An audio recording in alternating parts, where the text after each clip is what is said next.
Morning, you're back with the lawn engineer.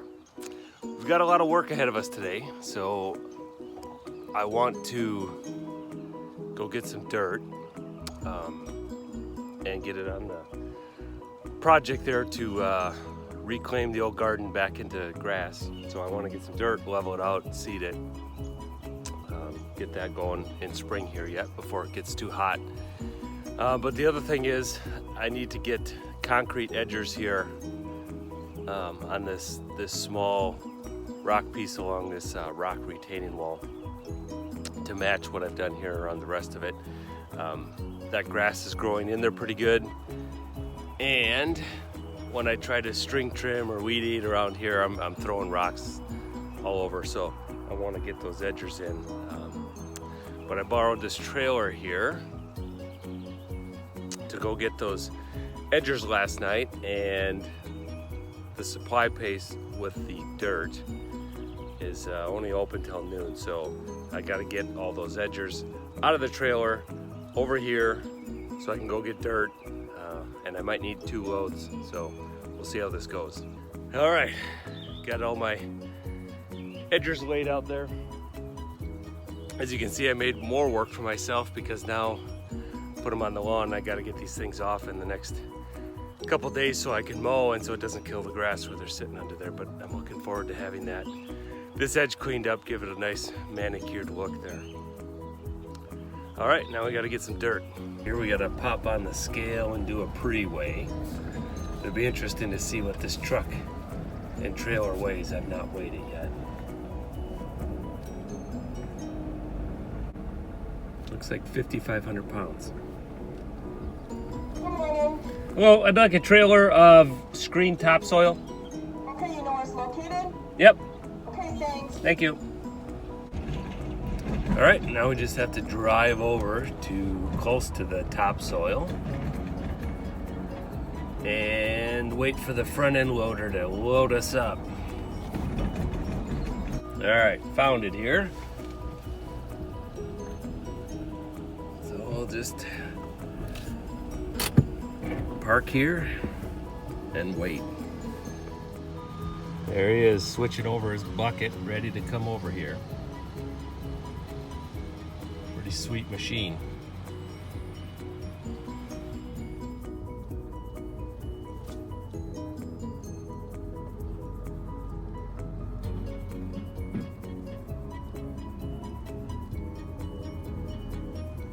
So there he goes, taking a big old scoop of dirt.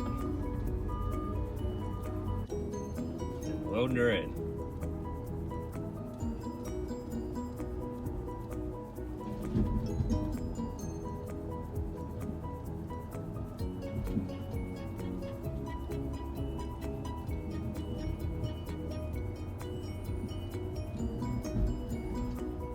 All right, just got loaded up. Now we got to head back over to scale here to get a post weight. All right, here we go, getting on the scale for a post weight. You gotta wait till they get off. All right, weighed in at 76.60, so just over 2,100 pounds of topsoil. One of the things I get asked with the Gladiator here with the manual transmission is how it tows. And, you know, we only have just over 2,000 pounds here. With the trailers, probably another 500 at least, so we're probably, with the trailer, we're probably over mid 2,000 pounds, but anyway, you know, I'm not going to try to short shift and speed around if you just take your time, and it's perfectly fine. I wouldn't want to try to pull a camper with it or a car trailer or anything like that, but for projects like this, it's great.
Okay, I've got that first trailer empty. You can see it doesn't go super far, but I'm not trying to cover every square inch of this.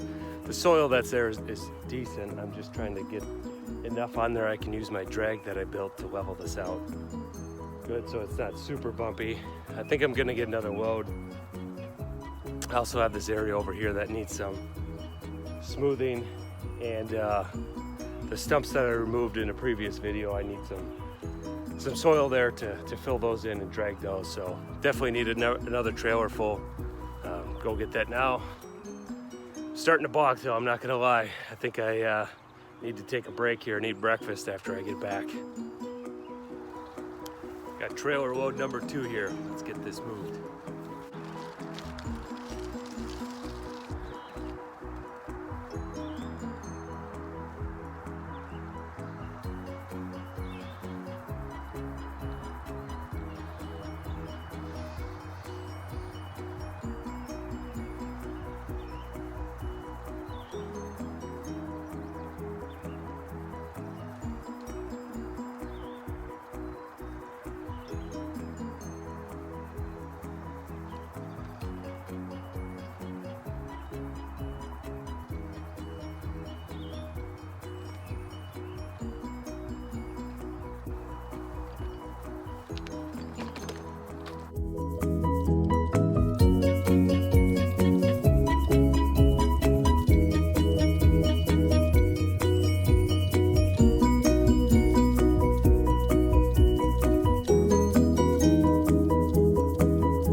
Got the second trailer load about halfway empty. See, I got a bunch of piles here around.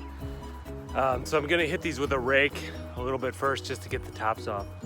Then I'm gonna get the drag out. Of course, it's raining a little bit, but not too bad so far. So I think we'll be able to get this in before it turns into a muddy mess.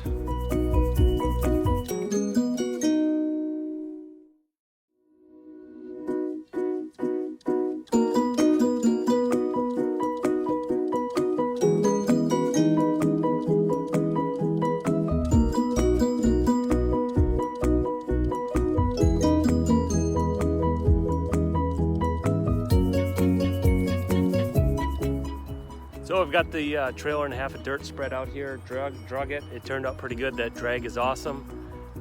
It made quick work of that. Plus it's 6 feet wide, so it's bigger than any rake I'd use. Even a landscape rake is 4 foot. Plus then I'd have to go do that by hand, which takes quite a while.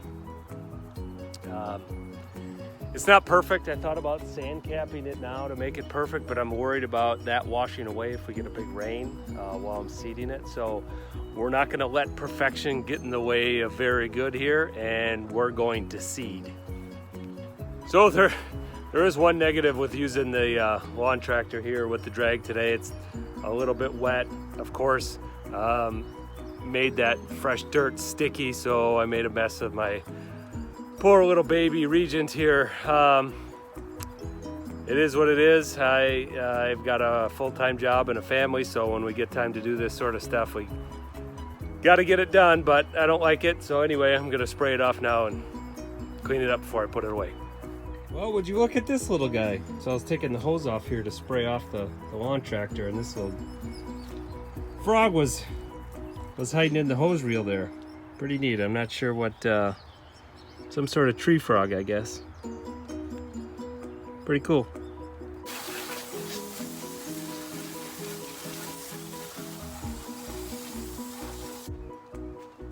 Back from the store here with everything we need to plant our new grass there on top of dirt.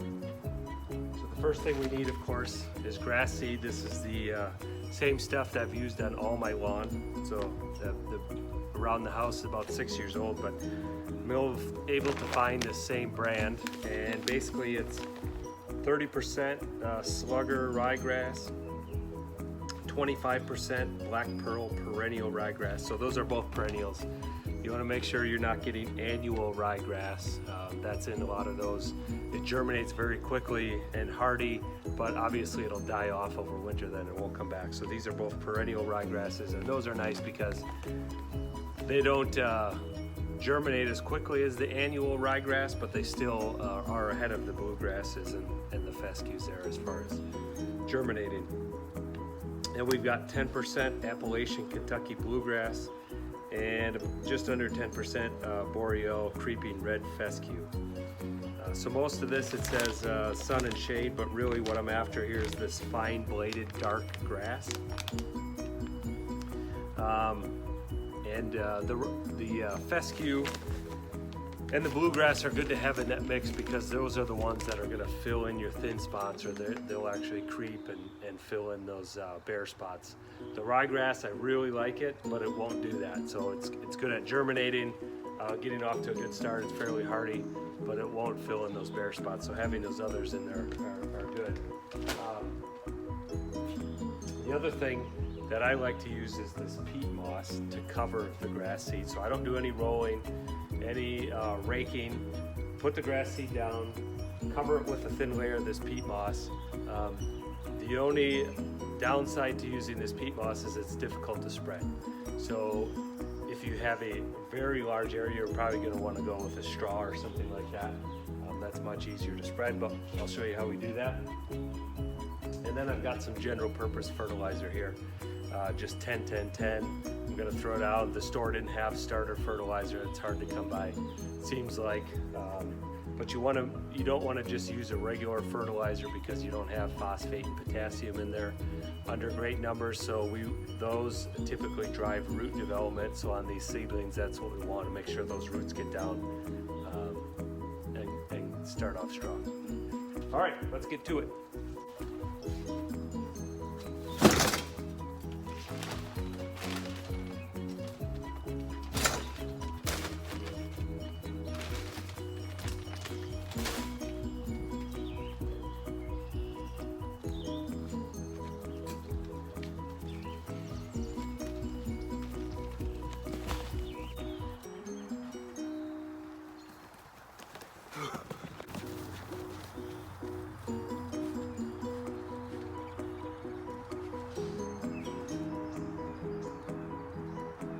All right, we're to the garden reclamation here. I'm gonna start with the grass seed.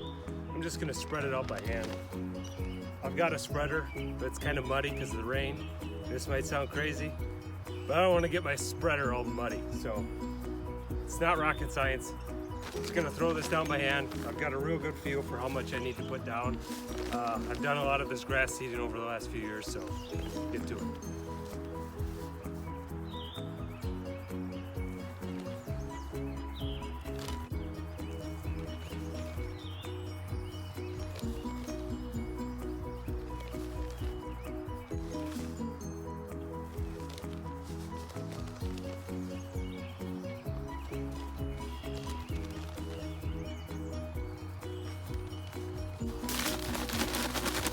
Some of these seeds are coated there with a blue coating. I believe that's the bluegrass to help it germinate a little faster, a little better. Like I say, that's the more finicky seed in here, is that bluegrass to get it going.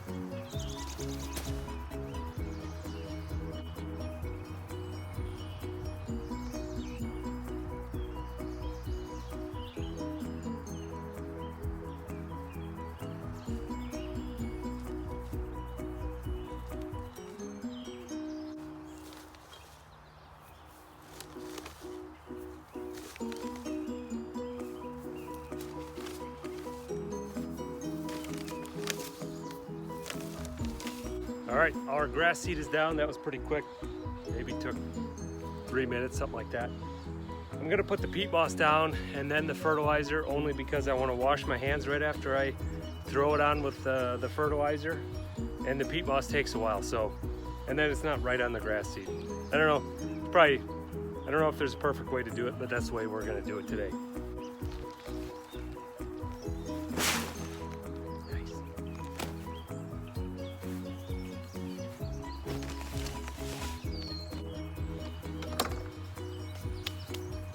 A few other things about the peat moss here. It comes in a bundle like this. Normally I just cut the top open, grab out handfuls and throw it around. But But you have to understand about a seed, what it needs to germinate is water and contact with the soil. And so one of the things we struggle with the most is contact with the soil. And by covering it with this peat moss, not only is it laying on the dirt on one side, it gets covered with this peat moss and provides that contact. The other thing this really helps with is the water. It's like a sponge. So not only are you covering it and contacting it, but you're contacting it with a sponge that you keep moist all the time to supply that water.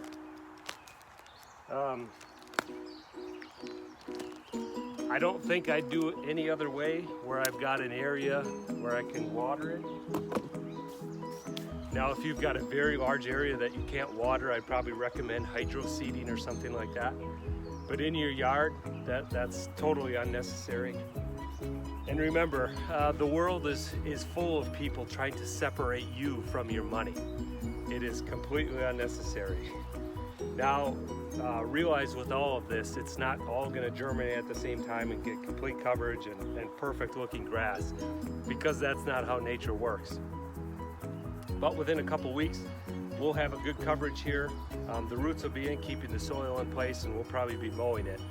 Probably take a few months to fill in completely and start looking good.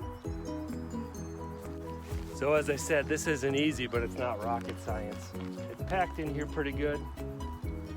So I just take out a chunk, kind of throw it up in the air, let it fall apart, and cover it up. Now we don't have to go super deep with this.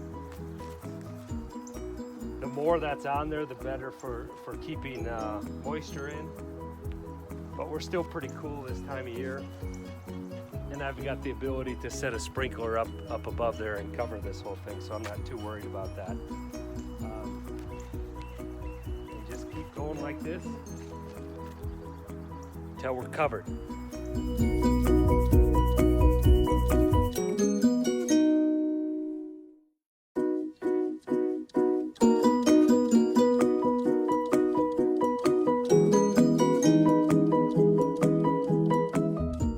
All right, got the peat moss on, got the fertilizer on.